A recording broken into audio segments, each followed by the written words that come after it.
Ayatollah é um título religioso muçulmano xiita. Eles são líderes espirituais, e muitas vezes, políticos no Irã. O título completo é Ayatollah, ou Ayatollah, que significa sinal de Deus. São estudiosos muito respeitados no Islã xiita, uma das duas maiores correntes do islamismo, a outra é a sunita. O principal Ayatollah do Irã é o líder supremo, atualmente Ali Khamenei, desde 1989. Ele tem mais poder que o presidente do país. O Islã se dividiu após a morte do profeta Maomé, no século VII. Xiitas acreditam que o sucessor de Maomé deveria ser da sua família, genro, filhos, netos. Sunitas acham que o sucessor poderia ser qualquer muçulmano escolhido por consenso. A maioria dos muçulmanos é sunita. Os xiitas são maioria no Irã, no Iraque e no Líbano, Hezbollah. Em 1979, aconteceu a Revolução Islâmica no Irã. O Shah, rei, apoiado pelos Estados Unidos, foi derrubado, e os ayatollahs assumiram o poder, liderados pelo Ayatollah Khomeini. Desde então, o Irã passou a ser uma república islâmica xiita teocrática, ou seja, governada por religiosos. Eles se opõem fortemente aos Estados Unidos e a Israel, que chamam de grandes satãs. Apoiam grupos armados xiitas, como o Hezbollah, no Líbano, e grupos militantes na Síria, Iraque e Iêmen. Existem várias razões, religiosas, políticas e ideológicas. Após a Segunda Guerra Mundial, em 1948, foi criado o Estado de Israel em uma região de maioria árabe e muçulmana, chamada Palestina. Muitos muçulmanos consideram que Israel usurpou terras dos palestinos.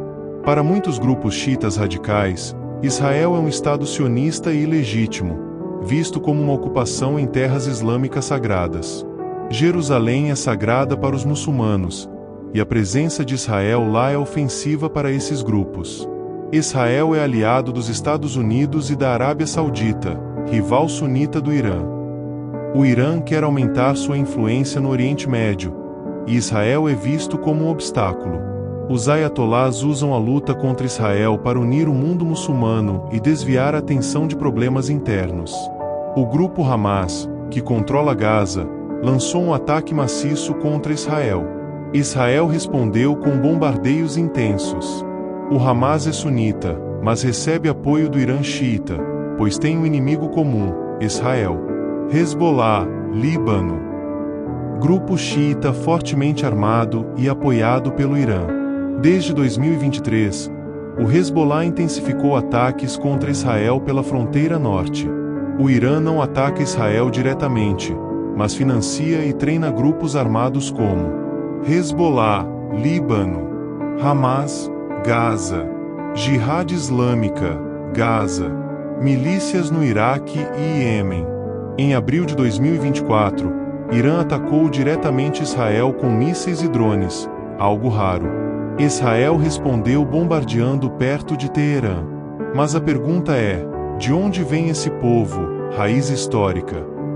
O povo iraniano. O Irã é descendente do Império Persa, um dos mais antigos e poderosos da antiguidade. São de origem indo-europeia, não árabes. Adotaram o islamismo xiita no século XVI. O povo judeu. Os judeus descendem dos hebreus, um povo semita do Oriente Médio. Vivem na região de Israel desde os tempos bíblicos, há mais de 3.000 anos, mas foram expulsos pelos romanos no ano 70 d.C. Voltaram a se estabelecer ali no século XX com a criação do Estado de Israel. Alguns líderes iranianos falam em destruir o Estado de Israel, mas isso é mais retórica política e simbólica. Eles não aceitam a existência de Israel como um Estado judeu. Querem o fim do regime sionista, não necessariamente o extermínio do povo judeu. Usam esse discurso para ganhar apoio no mundo muçulmano. A Guerra das Sombras. Israel, Irã e o eco dos tempos finais. Imagine um deserto antigo, banhado pelo sol escaldante, onde homens oram olhando para o céu, mas também onde mísseis são lançados ao som de sirenes. Ali, fé e fogo se misturam. E o que parece ser apenas mais uma guerra, esconde algo muito mais profundo, uma batalha espiritual, milenar, talvez o prenúncio de algo maior. O povo escolhido que voltou para casa. Durante quase 2000 anos, os judeus viveram espalhados pelo mundo, perseguidos, mortos, humilhados, desde os romanos até Hitler. Mas em 1948, algo inacreditável aconteceu. O povo judeu voltou à sua terra, como a Bíblia havia previsto. E vos trarei de volta a terra que dei a vossos antepassados. Ezequiel 36, 24. E assim, em meio a inimigos, desertos e guerras, Israel nasceu de novo. Mas nem todos aceitaram esse renascimento. O despertar dos ayatollahs. A milhares de quilômetros dali, no Irã, um regime religioso se levantou com uma mensagem clara: Israel deve ser apagado do mapa. Essas palavras não vieram de generais, mas de homens com turbantes e livros sagrados. Os ayatollahs acreditam que estão cumprindo uma missão divina: preparar o mundo para a vinda do imã oculto, o Messias xiita. Para eles, a destruição de Israel é parte desse plano espiritual. Eles não lançam as flechas diretamente. Preferem agir nas sombras. Eles financiam grupos como Hezbollah e o Hamas, armam, treinam e espalham uma ideia: resistam até o fim. O dia em que o fim pareceu começar. Em 7 de outubro de 2023, o mundo assistiu estarrecido. Milhares de foguetes foram disparados contra Israel pelo Hamas. Civis foram mortos, crianças sequestradas, mulheres violadas. Israel retaliou com força nunca antes vista. Mas aquilo não era só guerra, era ódio sagrado, alimentado por décadas. Logo, o Hezbollah também começou a atacar. O Irã ficou cada vez mais envolvido. Em abril de 2024, o Irã atacou Israel diretamente pela primeira vez com centenas de mísseis. Foi quando muitos perguntaram: será que já estamos nas guerras do Apocalipse? A Bíblia e o fim dos tempos. Estamos vivendo? A Bíblia fala de guerras que aconteceriam nos últimos dias. Alguns textos relevantes. Ezequiel 38, 39, fala da guerra de Gog e Magog, onde uma coligação de nações viria do norte para atacar Israel. Mateus 24, Apocalipse 16 e Zacarias 14, mencionam guerras, rumores de guerra, destruição em Jerusalém e o retorno de Cristo. E o Irã está na profecia? Sim. Em Ezequiel 38, 5, o nome Pérsia aparece, é o antigo nome do Irã. Segundo o texto, um líder chamado Gog, de uma terra do norte, se juntará com Pérsia, Irã, Líbia e outros. Eles atacarão Israel num tempo de paz. Mas Deus intervirá de forma sobrenatural. Muitos estudiosos acreditam que o cenário atual se parece muito com essa profecia. Irã, Rússia, Turquia, aliados atuais, são os países mencionados em Ezequiel. Israel está cercado por inimigos. E a tensão está crescendo. E o que isso significa para nós?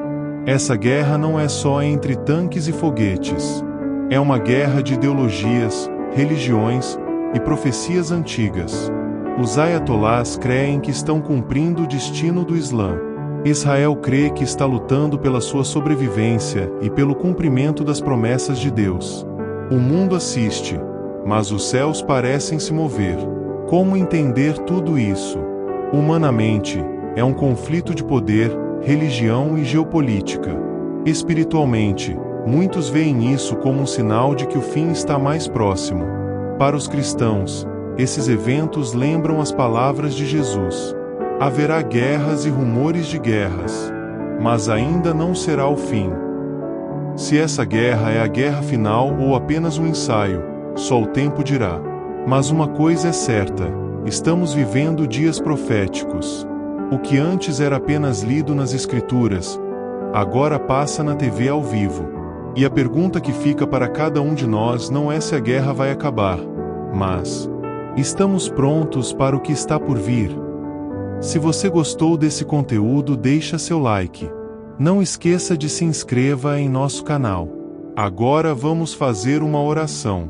Senhor Deus, Pai Todo-Poderoso, Criador dos céus e da terra, diante dos dias em que vivemos, de guerras, medo, confusão e sofrimento, nós nos achegamos a Ti com humildade e reverência.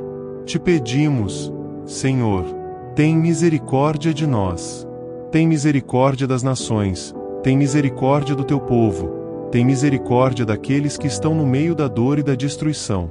Sabemos que nada foge ao Teu controle. Sabemos que as Escrituras se cumprem. Mas mesmo assim, nossos corações se inquietam, e por isso clamamos. Dá-nos sabedoria, Senhor. Sabedoria para discernir os tempos. Sabedoria para entender Tua palavra. Sabedoria para não sermos enganados, nem dominados pelo medo. Sabedoria para saber o que fazer, o que falar e como viver com fé, esperança e amor. Senhor, guarda nossos corações da frieza. Abre nossos olhos espirituais para enxergarmos além do visível. Que o Teu Espírito Santo nos conduza por este vale de sombras. E que, mesmo em meio ao caos, nós possamos ouvir a Tua voz e confiar no Teu plano. Lembra-nos, ó Deus, que Tu és refúgio e fortaleza. Socorro bem presente na angústia. Ensina-nos a descansar em Ti, mesmo quando o mundo ao nosso redor desaba. Abençoa Israel. Abençoa os povos em conflito. Estende Tua mão sobre as crianças, os inocentes, os que choram e os que estão perdidos. Levanta os Teus servos com coragem e luz neste tempo escuro. E acima de tudo, prepara o nosso coração para o retorno do Teu Filho, Jesus Cristo, para que estejamos firmes, vigilantes e em paz contigo quando Ele vier. Em nome de Jesus oramos. Amém.